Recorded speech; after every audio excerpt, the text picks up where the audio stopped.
Real world کے دیکھنے اور سننے والوں کو السلام علیکم۔ بنی اسرائیل کے 99 افراد کے قتل کی توبہ کا واقعہ۔ بخاری اور مسلم میں بنی اسرائیل کے ایک قاتل کا واقعہ نقل کیا گیا ہے۔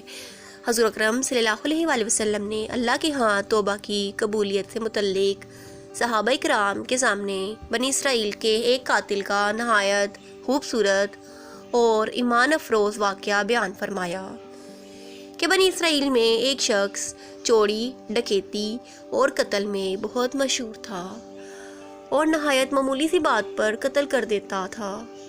ہوتے ہوتے اس کے ہاتھ سے 99 افراد کا قتل ہو چکا تھا۔ اس کے بعد اس کے دل میں احساس پیدا ہوا کہ مجھے بھی تو اللہ کے ہاں جانا ہے۔ چنانچہ یہ فکر بڑھتا رہا اور لوگوں سے معلومات کرتے ہوئے سرگردہ پھرنے لگا کہ کیا میری توبہ قبول ہو سکتی ہے یا نہیں۔ کسی عالم شخص سے ملاقات کی فکر ہوئی کہ معلوم کیا جائے کہ ایسے شخص کی توبہ قبول ہو سکتی ہے یا نہیں۔ اسی حوالے سے لوگوں نے ایک عابد شخص کے پاس جانے کا مشورہ دیا۔ اس شخص نے اس کے پاس جا کر مسئلہ معلوم کیا، کیا میری توبہ قبول ہو سکتی ہے اور کیا میری مغفرت ہو سکتی ہے، جبکہ میں نے 99 انسانوں کی جان ماروی ہے۔ تو اس عابد شخص کو اس مسئلے کے بارے میں زیادہ معلوم نہیں تھا، تو اس نے اپنی عقل سے قیاس آرائی کی کہ جو آدمی 99 انسانوں کو جان سے مار سکتا ہے، اس کو مغفرت کہاں سے حاصل ہوگی۔ چنانچہ اس نے کہا کہ تیری توبہ قبول نہیں ہوگی۔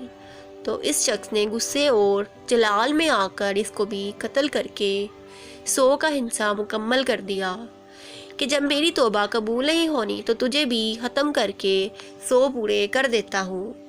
چنانچہ اس نے 100 کا حصہ مکمل کر دیا، مگر اس کے دل میں پھر بھی یہ خیال تھا کہ میری مغفرت کی کوئی نہ کوئی شکل ضرور موجود ہوگی۔ اس لیے اس نے لوگوں سے پھر معلومات کا سلسلہ جاری کر دیا کہ روئے زمین میں سب سے بڑا عالم کون ہے، وہی میرے مسئلے کا حل بتا سکتا ہے۔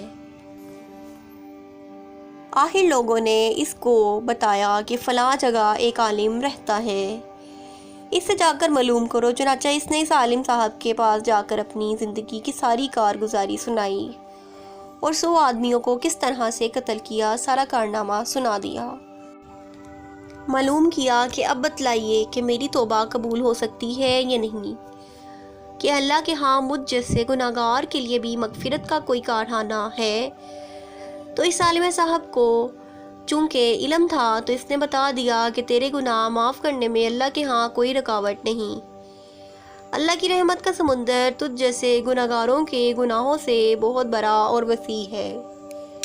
چنانچہ اس عالم صاحب نے اسے مشورہ دیا کہ تم فلاں جگہ سفر کر کے جاؤ، وہاں کچھ لوگ اللہ کے بندے رہتے ہیں، ان کا مشغلہ صرف اللہ کی عبادت ہے، ان کے ساتھ مل کر اللہ کی عبادت کرو اور نادم ہو کر اپنے گناہوں کی معافی مانگو، انشاءاللہ تمہاری مغفرت ہو جائے گی۔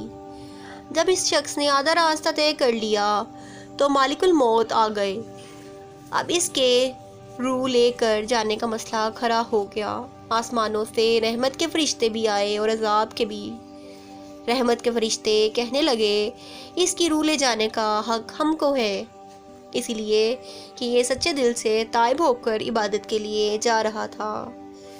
عذاب کے فرشتے کہنے لگے کہ اس کی روح لے جانے کا حق ہم کو ہے، اس لیے کہ اس شخص نے کبھی کوئی نیکی کا کام کیا ہی نہیں تھا۔ اسی دوران آسمانوں سے ایک فرشتہ آیا۔ بعض روایات سے معلوم ہوتا ہے کہ یہ آنے والا فرشتہ حضرت جبرائیل امین علیہ السلام تھے۔ چنانچہ اس فرشتے نے تشریف لا کر ان دونوں طرفوں کے فرشتوں کے درمیان یہ فیصلہ کیا کہ دونوں طرف کی مسافت ناپ کر کے دیکھ لو، جہاں سے آ رہا ہے اس کی مسافت قریب ہے یا جہاں جا رہا ہے وہاں کی مسافت، لہٰذا جہاں کی مسافت قریب ہو اس شخص کو وہاں والوں میں شمار کر دیا جائے گا۔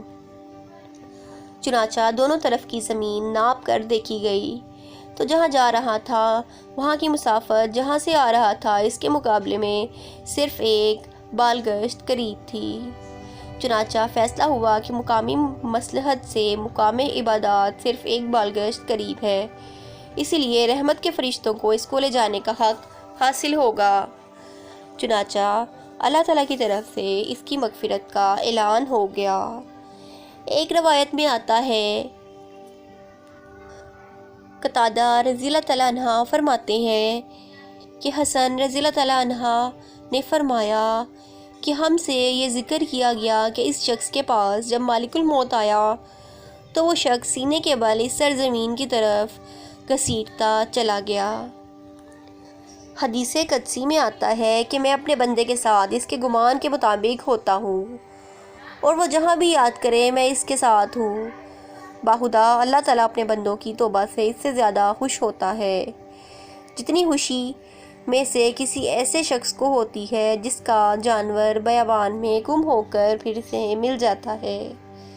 اور جو شخص ایک بالگشت میری طرف آتا ہے میں ایک ہاتھ اس کے قریب ہو جاتا ہوں، اور جو شخص ایک ہاتھ میرے قریب آتا ہے میں اس کے ایک باغ یعنی پھیلائے ہوئے دونوں ہاتھوں کے درمیان کی مسافت کے قریب ہو جاتا ہوں، اور جب وہ میری طرف چل کر آتا ہے تو میں اس کی طرف دوڑ کر آتا ہوں۔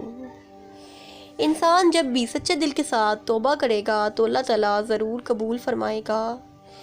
انشاءاللہ یہ واقعہ خصوصاً ان حضرات کے لیے حوصلہ افزائی اور معاونت کا سبب بنتا ہے جو کہ بڑے بڑے گناہ کر کے اب مایوسی کی زندگی گزار رہے ہوتے ہیں، کیونکہ شیطان انہیں مایوس کر دیتا ہے۔ بہرحال گناہگار کو شیطان کی باتوں میں آ کر مایوس نہیں ہونا چاہیے، بلکہ اللہ کی رحمت سے اچھی امید رکھ کر سچی توبہ کے ذریعے اپنے آپ کو پاک و صاف کر لینا چاہیے۔ اللہ تعالیٰ ہم سب کو عمل کرنے کی توفیق عطا فرمائے، آمین۔ ملتے ہیں اگلی ویڈیو میں، تب تک کے لیے اللہ حافظ۔